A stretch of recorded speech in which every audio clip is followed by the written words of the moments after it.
Soy Nancy Martinez, o Nancy Martinez, de Aurora, Illinois.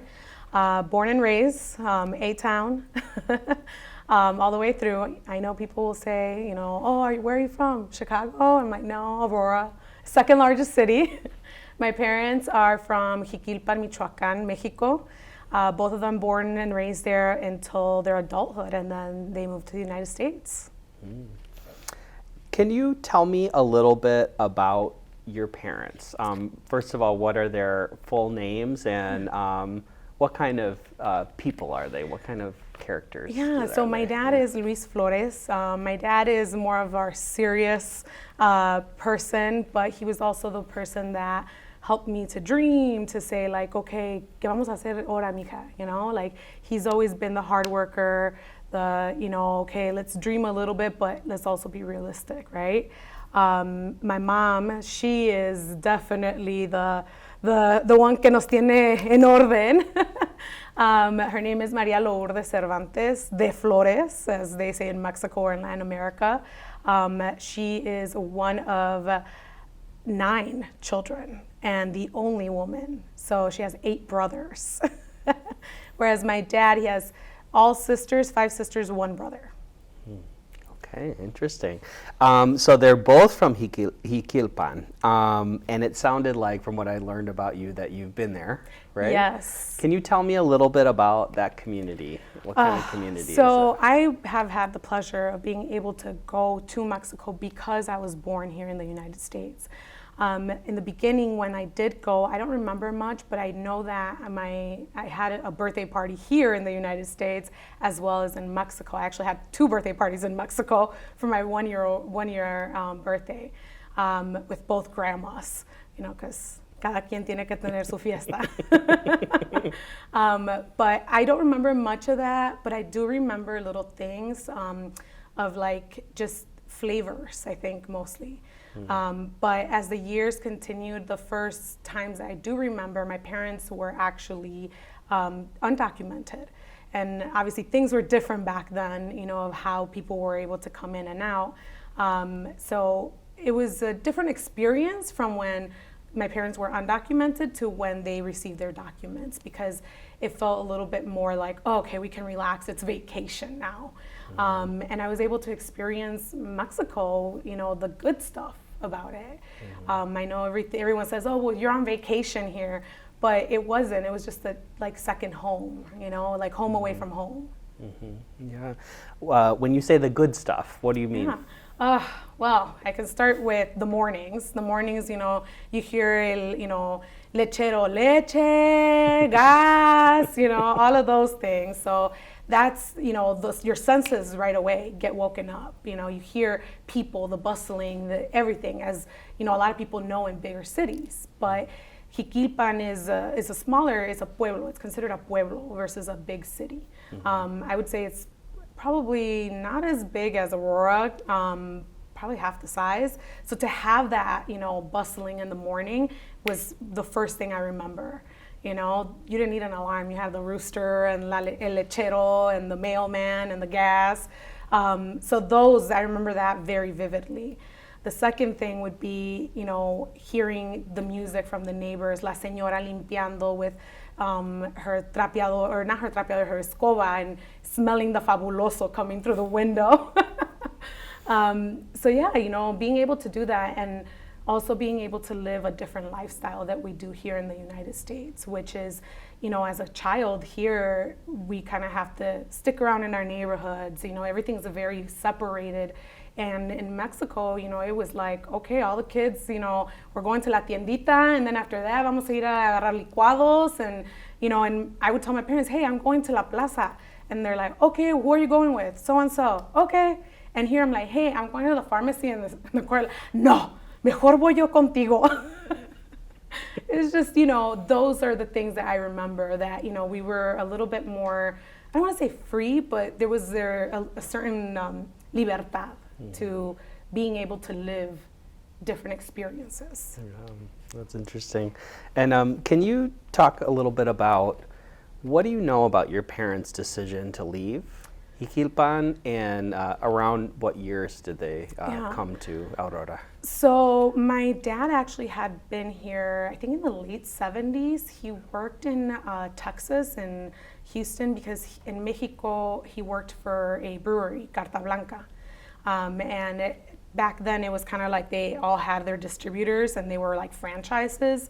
So he worked for a franchise in the town next to Jiquilpan, which is Aguayo. And he had the opportunity to come to the United States through that work. And he saw the opportunities that you could have here in the United States. Whereas we had a very, he had a very active life in Mexico, but the opportunities just weren't there monetarily for family, right? So when he started seeing that, he started making trips here to the United States. My mom will say that she was going to follow him anyway because she fell in love with him when she was 13. So that was already a given. And when they got married, my mom said, her mom told her, your husband's going to keep going to the United States. Don't make the same mistake that, a lot of us have done and not go. Say, go. You got married to take adventures together. Dice, vete. Vete y haz tu vida donde tienes que hacerlo. So for them, it was really looking at the opportunities. My mom tells me that my dad used to tell her, oh, when we go to the United States and I can't wait, my daughters are going to have an education y van a usar computadoras. That was the thing. He was like, they're going to be able to use computers and they're going to be able to do all these things. And so now I'm sure when cell phones came, he was like, if I would have known que you guys were going to spend all this time en la computadora, mejor ni hubiera deseado eso. But really, it was the opportunities, That's something that I'm currently learning as to what the Mexican society, what happened in our grandparents and our great-grandparents era that caused our parents to feel there were no opportunities. And I mean, I'm just scratching the surface. But for them, it was that. It was a better life for us. And why or how did they end up in Aurora? I ask them that all the time, especially in the middle of February when it's my birthday. I tell them 50 states, 50 estados, and you guys chose Illinois. And the answer is always, es que aquí estaba el trabajo, mija. This is where they needed workers. So they did stop for a little bit in California.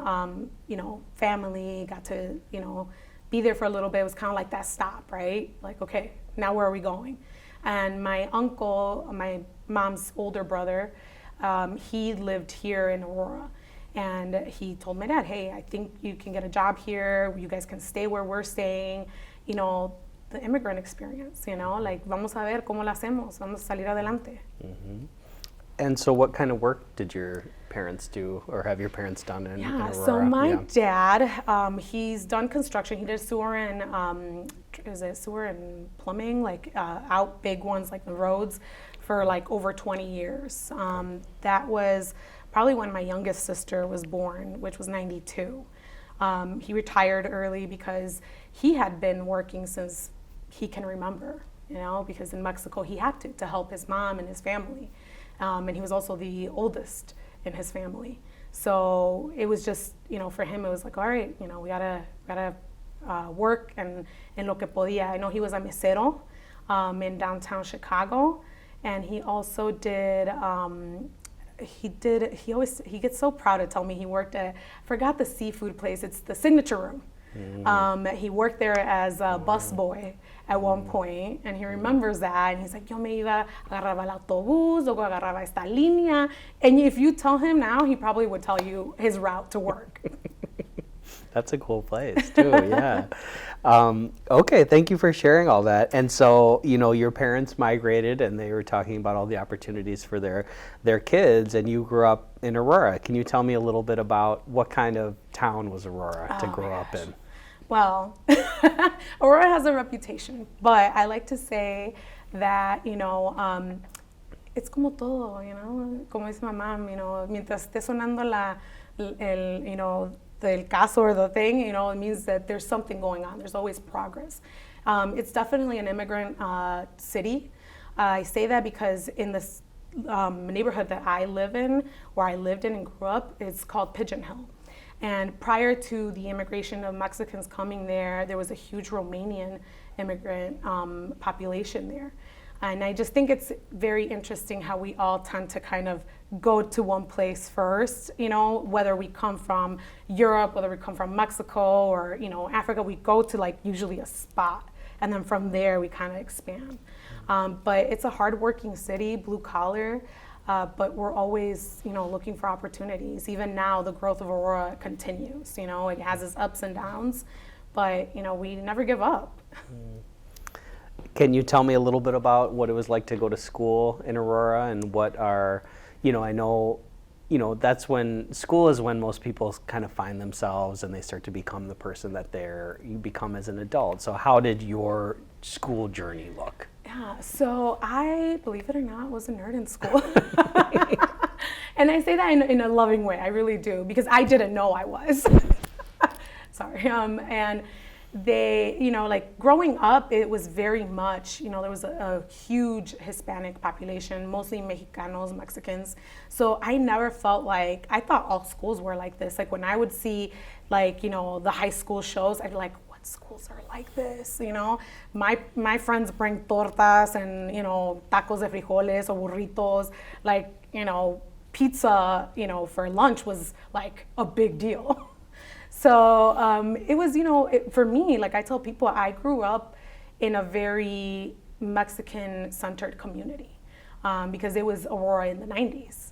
And so for me, I didn't really feel like it was in Mexico, if it makes sense.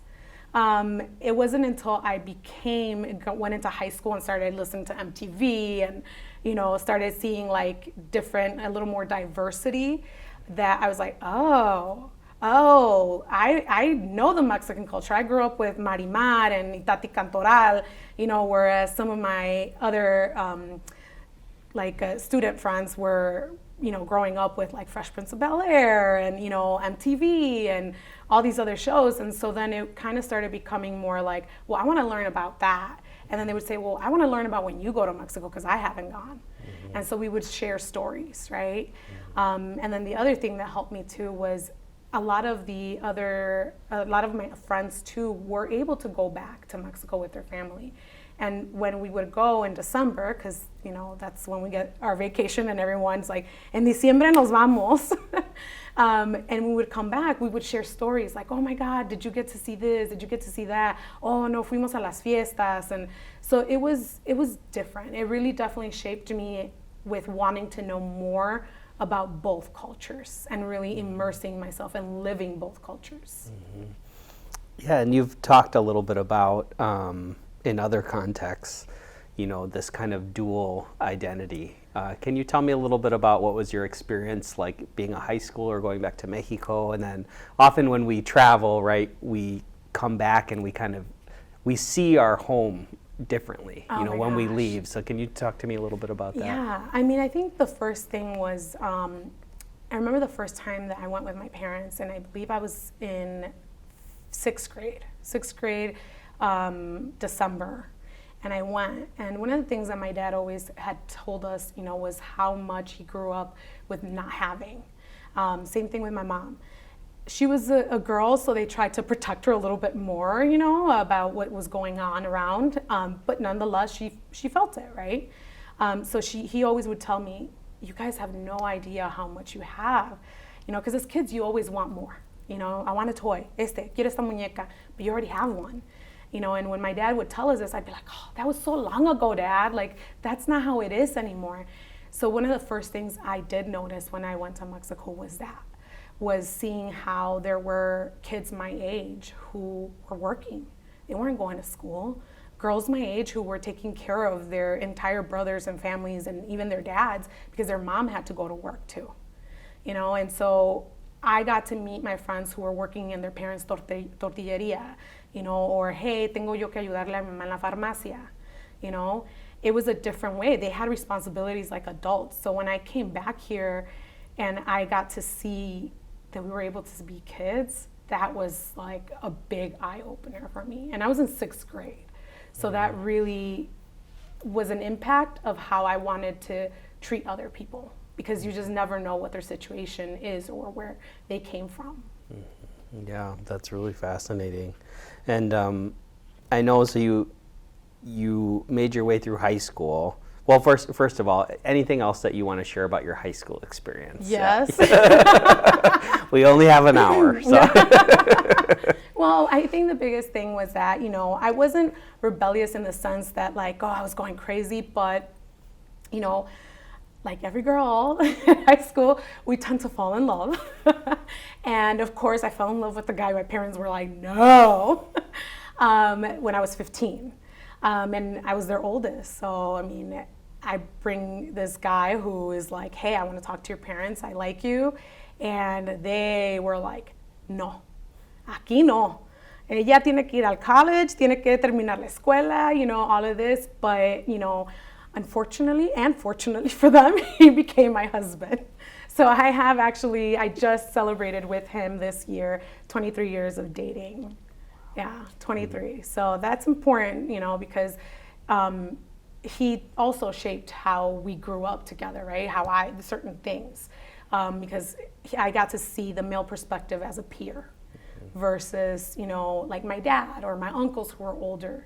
Because I really didn't have a lot of guy cousins that were my age, and most of them were like, I'm going out. So yeah, so I have my high school sweetheart who was my husband, and we're still going. Wow, that's incredible. Yeah, 23 years is a long time. So you graduated high school. Can you tell me a little bit about what your life looked like after high school? The 20s. Do we really have to talk about my 20s? Here's the thing. Because I come from such a traditional Mexican family, and my parents were like, no puedes tener novio, like, hasta los 18 años. So of course, I had a boyfriend, my husband, behind the scenes. They didn't know about it. They did. And when I turned 18, I was like, okay, well, now I'm 18. I can be, I can have a boyfriend, right? And this was months leading up to it. And they're like, well, we really think you should go to college. We really think you should do this. And of course, in my head, I'm in love. I don't care what you guys say. I will go to college. And I get married at 18. I got married at 18, a month after I turned 18, actually. So I went from being in a very conservative, very traditional Mexican family to, like, my dad says, te dan rienda suelta. So my 20s, I was doing everything I didn't get to do. And married. So it was a lot of learning of, do I take on the traditional Mexican, wife role? Do I want to work? What does my husband, think or feel? Not because, that's what we're going to do, but now I have to navigate an adult relationship. So those were the things that were happening. But during that time, it was also a time for me to discover who I was, without anyone telling me, like, this is how, así te tienes que comportar, o calladita te ves más bonita, or las niñas no hacen eso. It was a time for me to be me. Yeah, and you said so that was a time for you to discover yourself. What did you discover? Well, I discovered that I really like people, meaning that, like, I like helping people. And it was just a theme that constantly happened. Even when I would go, I know this sounds crazy, but when we would go clubbing, I was always the person that was helping whoever was on the floor, whoever, those types of things. Like, oh my God, like, are you okay? Because I always had my parents in the back of mind, like, acuérdate, that could be you. And is someone going to help you? You want to have someone that's going to be able to help you. So it was just, me constantly also being in times where I'm like, oh my gosh, I know, this is what my parents were saying, nada bueno pasa después de las 10 de la noche, So, there was a lot of those things where I would hear my parents in the back and realize, oh, this is why they said this. But then I also realized, well, I'm not in Mexico, so I can't really react the same way that they would. So what do I do now? So it was really those where I started thinking about, what are the decisions I'm going to make, honoring my past, my roots, but also knowing where I'm at. Yeah, that's really interesting. And so as you're kind of growing into your identity and who you are, and you're finding out, that you like to help people, and you're growing into, a full adult. How did discovering that you were the helper, or that you like to care for other people, how did that shape your choices as you got older? Oh my gosh. It shaped them in the sense that, like, now I'm at a point in my journey where I'm trying to learn that, like they say in the airplanes, if the plane is coming down and the mask comes on, you have to put your mask on first. And I think as Latinos, we have a really hard time with that. I see it in my parents, I see it in my grandparents, we're hurting physically and we're still like, I got it, don't worry, I got it, it's okay, And so now it's me trying to unlearn that, and also helping others unlearn those patterns, right? I do it through, right now, my business, which is Nida Jardín Boutique. I say that it's a love letter to the immigrant story of having two homes, feeling like you're not from one place, but you are, and vice versa. So I feel like if I have this space, or I can hold space, then people can feel like they have a little bit of both homes.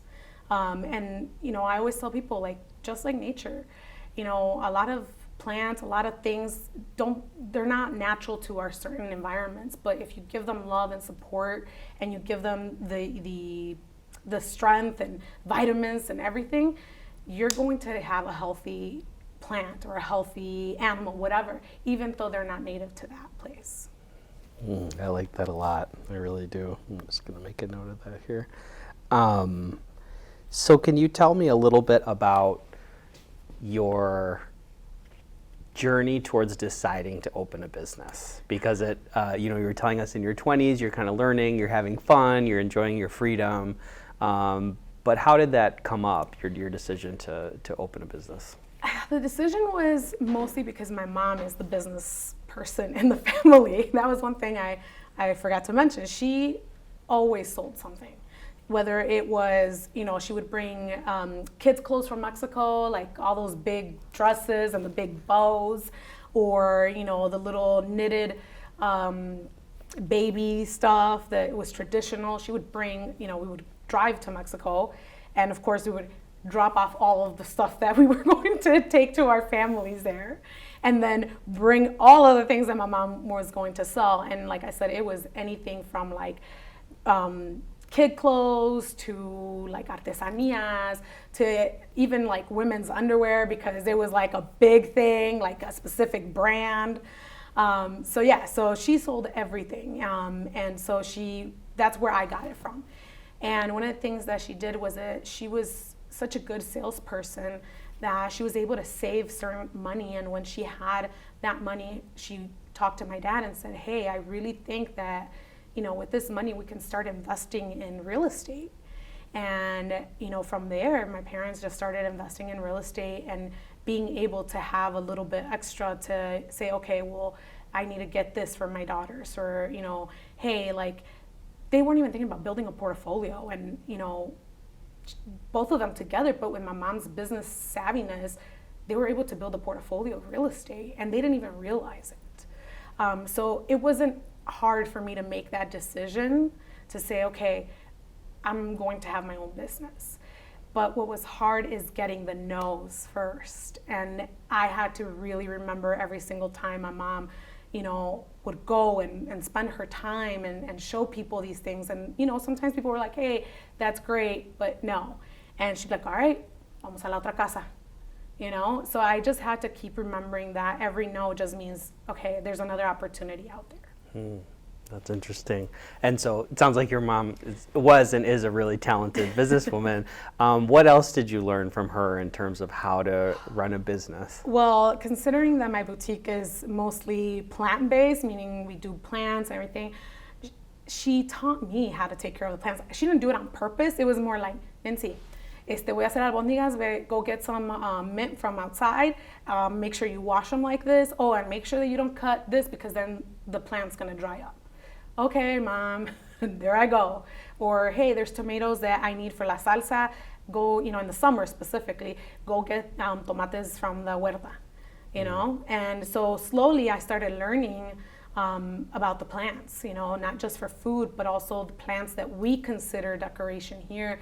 But in Mexico, they would use them for, you know, like ointments, or, hey, grab a little bit of aloe if you burned yourself, you know, or calendula, you know, those little things like that. So that was one of the things that I value. As much as I value the business savviness, I value that because that knowledge is nowhere written.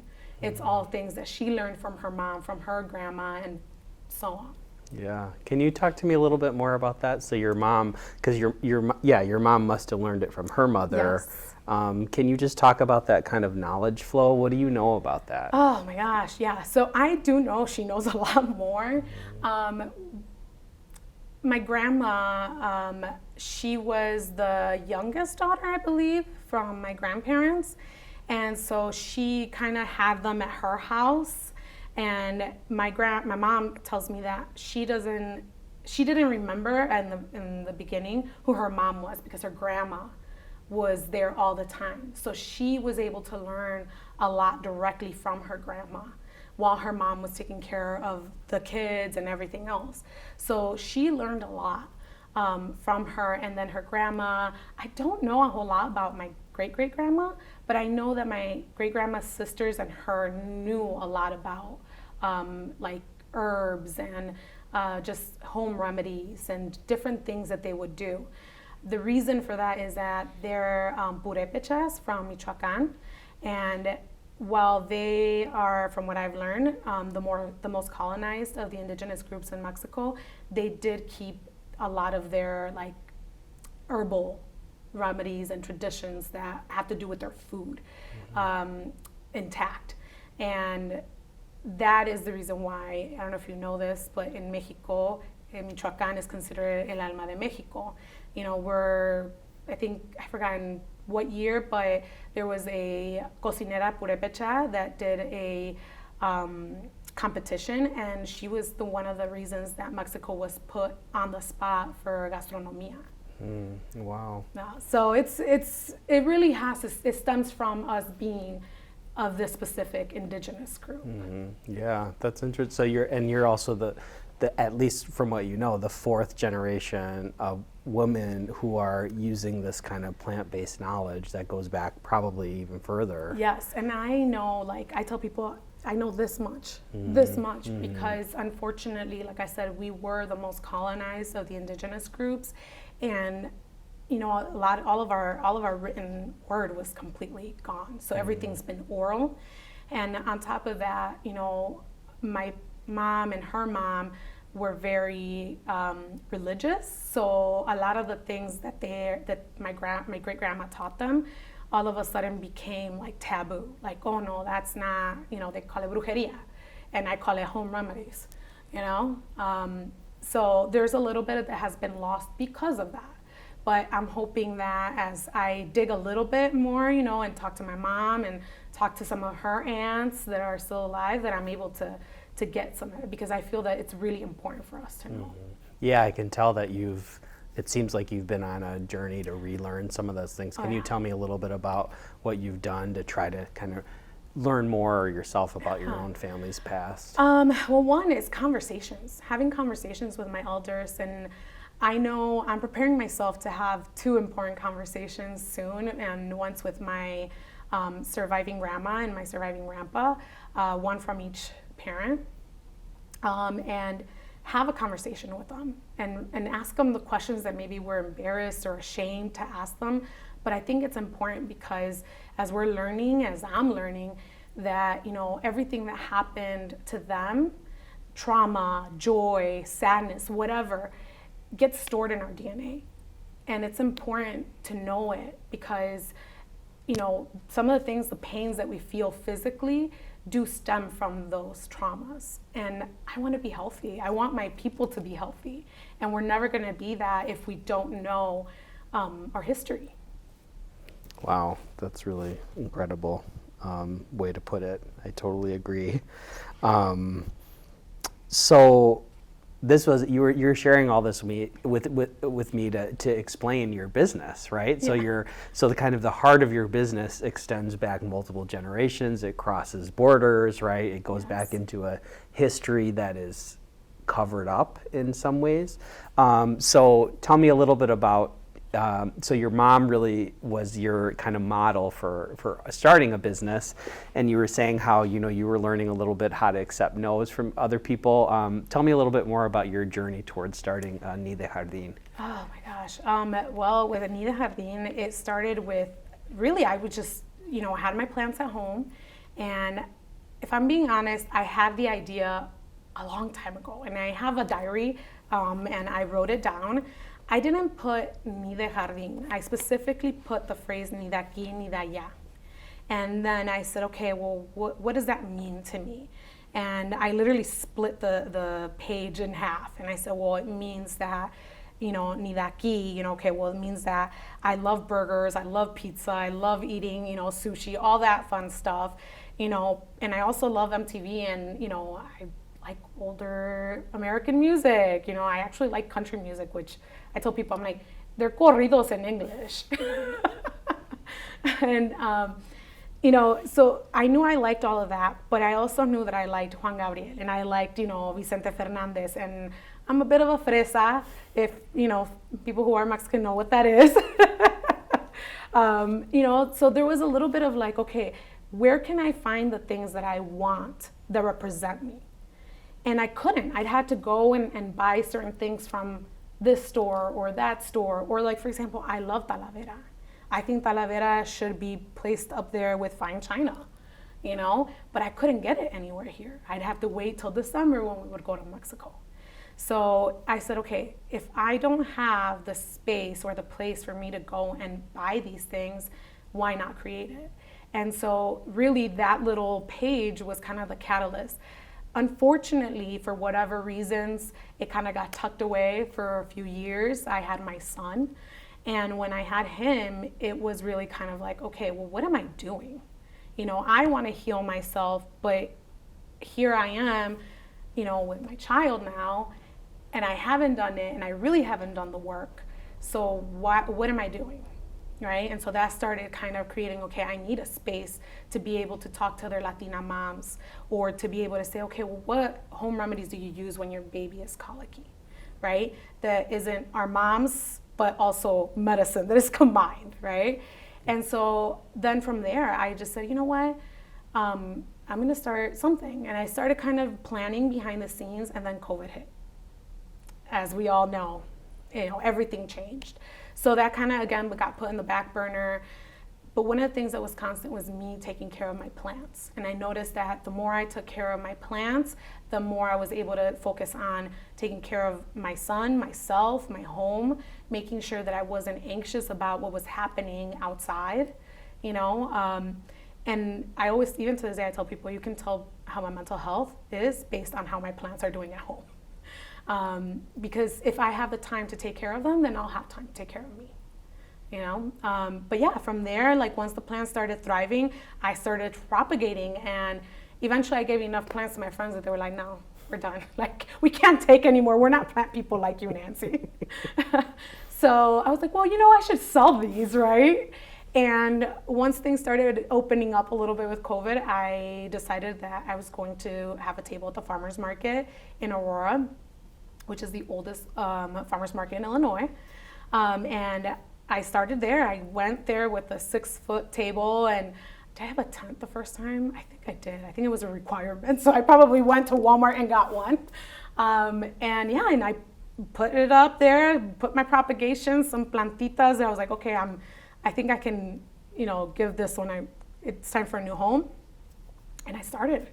And people were like, oh my gosh, like, plants, like, well, how do you take care of this one? And I realized that I knew a lot more than what I thought I knew. That's really interesting. So you started, small, as most business do, and started at the farmer's market, and it sounds like you probably enjoyed sharing that knowledge with people, and thought that maybe this could grow.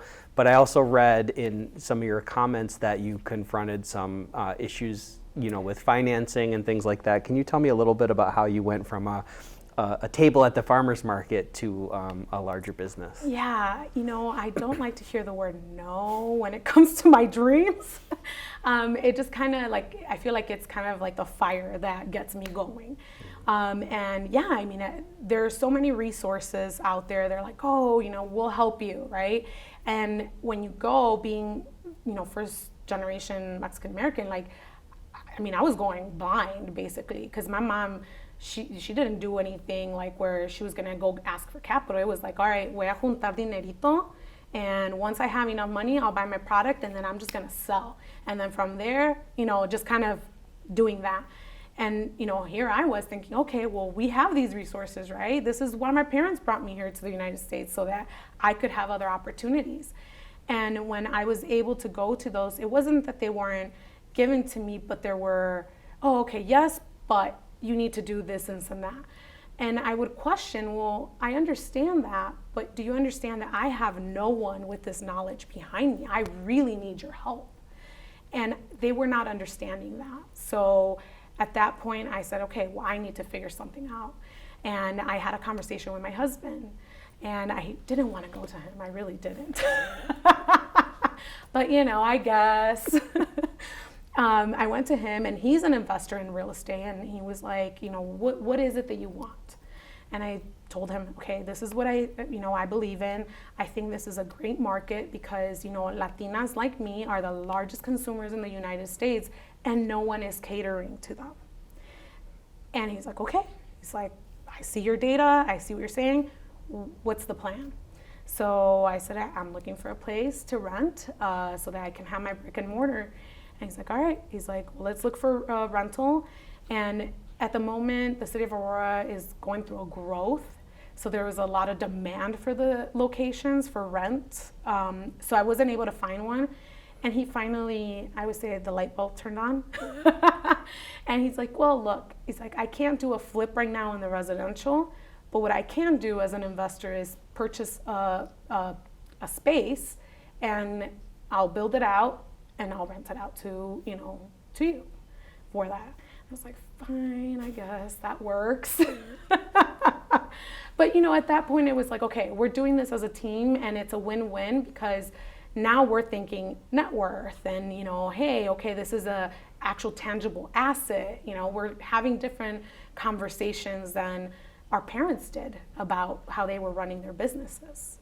So, it just kind of went from there, and he got excited about it. And the more I talked about the project, the people around the city got excited, and that just gave me more motivation to continue. That's awesome. And can you talk about the opening and the first few months and any challenges you faced or any things that went well? Yeah. Well, yeah. Opening was just it feels like such a blur. I would say it's like my second baby, my second child. My kid might tell you that it's my first one. But yeah, once I started opening. I always tell people my community has always come to bat for me, and then not only that, they bring their family, they bring their friends.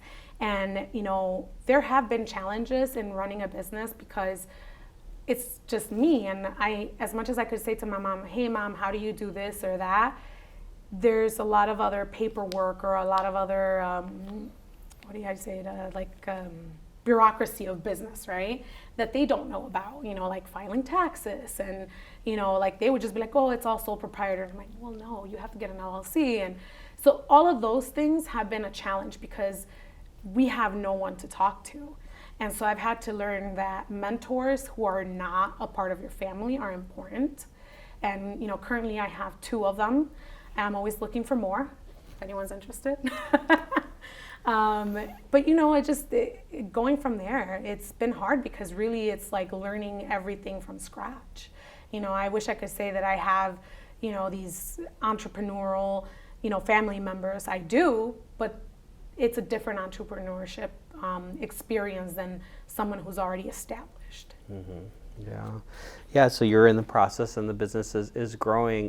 Can you tell me a little bit about what role Latina or Latino small business owners play in the city of Aurora, or the Chicagoland region? I mean, I think they're a huge part of making the economy.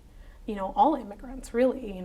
I love going into the city and touching all the different neighborhoods, and saying like, okay, like I want to go to Devon Street, and I know I'm gonna have good Indian food and find amazing jewelry, but then hey, I'm gonna go to Humboldt Park and have Puerto Rican food. Like, to me, that is the beauty of a city. And in Aurora specifically, I feel like we have a very unique, almost like a condensed version of Chicago. And for a long time, the majority has been Mexican. But I'm starting to see a little bit more like, Venezuelan and Honduran and Guatemalan and Polish immigrants and Ukrainian immigrants. And so I tell people, I'm like, I feel like it's such a unique time to really show people what the Midwest, what the United States is about. We always talk about New York being the melting pot. I mean, I don't know about you, the best part of a sandwich is the middle part. That's where all the toppings are. I like that a lot. I'm going to use that. Yeah, absolutely. I mean, that's really great. Yeah, I mean, I feel small businesses are where we're the backbone. Small businesses in general, mom and pop, and I have to be very specific about that because there's small businesses meaning monetary, like the amount of money you make, versus small business like your operations. And that mom and pop, those are the people that constantly are putting that money into their communities, are constantly donating for school sports, for teachers, for hey, the kids are having an event, how can I help? Those are the people that create the experiences and and spend their money in their community. Yeah. Could you tell me, is there anything you've learned about Aurora from your customer base or just from having a business there? Is there anything new that you feel like you've learned about your community by interacting in that way? Oh my gosh, yes, so much.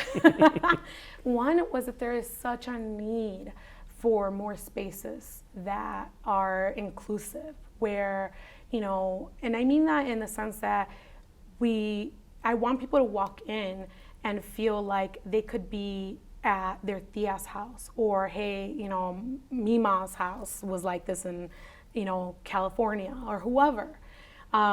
I want them to feel like they are a part of the community. So, I mean, for me, learning that my community is always going to be there for me, that was really the most eye-opening thing, to really feel community. Because, as Latinos, when we come, or as immigrants, peers, when we come to a place, you feel like you don't have community. And for so long, it's them versus us, right? And when you really see that it's not them versus us and it's just us and we're all just moving in one unit, I mean, I get chills. I get chills still. Yeah, that's awesome. So I just have one more question, and then you don't want to leave any space for any additional things you want to add. But what do you hope for the future of Nide Jardín and your role in the community? Oh, God, I have so much.